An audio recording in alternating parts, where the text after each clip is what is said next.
Welcome back to my channel. For today's video, we're doing urban legends from Rhode Island. The first urban legend was the Perrin family. When I looked up photos, I was trying to stay away from the movie The Conjuring. But if you've seen The Conjuring, then you're aware of some of the insane ghost shenanigans that have gone down in this house. When the Perrin family moved into their home in Harrisville, Rhode Island, they had no idea that 8 generations of families had lived and died in the same home, with a number of suicides, a rape, 2 murders, and 4 random deaths by freezing occurred all before the parents moved in. The home seller allegedly told them to leave the lights on at night. The parents have only disclosed a small amount of what happened to them in the house, but their stories include everything from sweet ghost who swept and watched over the children to a ghost that may have been molesting their 5 girls, to the spirit of Bathsheba Sherma, an alleged witch who lived in the house in the 19th century and hung herself in a tree behind the home.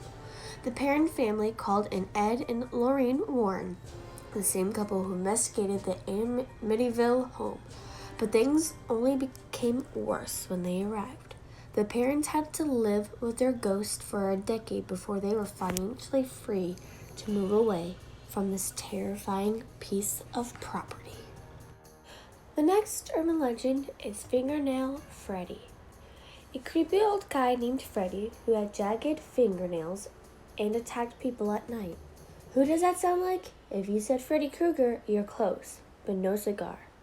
In the mid-20th century, there were stories about a guy named Fingernail Freddy who lived in the woods and grew his fingernails super long.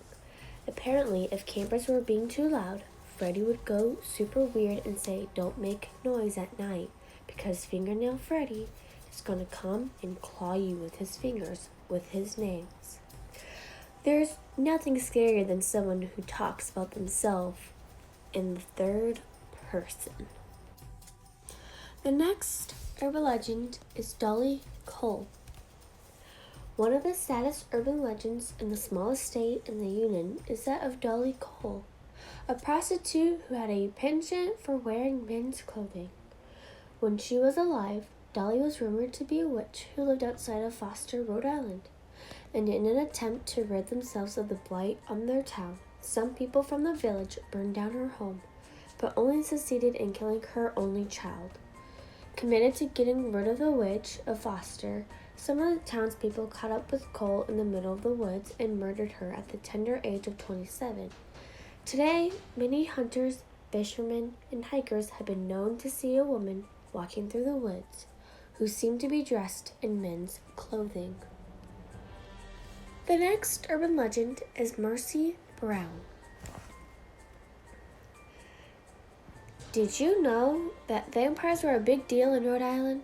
Besides their undying love of the Twilight franchise, the citizens of the tiny state believe that a woman named Mercy Brown was responsible for the deaths of 2 members of her family who died of consumption before she died of the same illness.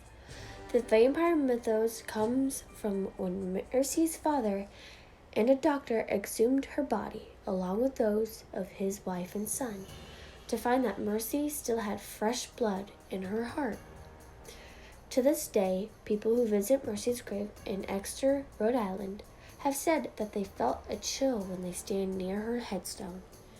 It's also been reported that you can see the ghost of Mercy walking through the cemetery on a moonlight night.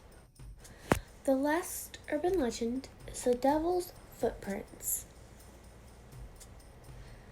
This is one of those pieces of folklore that you can only get from an original colony, and not just because it uses outdated terms like ska. According to the fine people of Rhode Island, a set of footprints, one of them a goat hoof, the other the footprint of a man, at Devil's Foot Rock, are supposedly what give the landmark its name.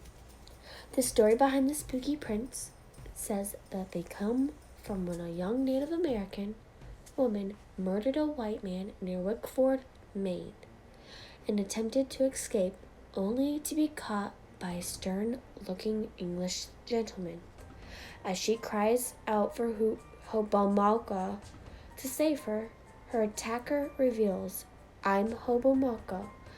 Then, dropping his disguise, the devil grabs her by the waist, stamps the ground fiercely, and flies with her to Burgari Chasm, plunging her into the turbulent waters. Hope you enjoyed the video. If you did, please leave a like. If you're not yet subscribed, please subscribe and turn the bell notification on so you know when I post. And let me know which story was the creepiest, scariest, or if you'll ever visit these places. Let me know down below. Bye-bye for now.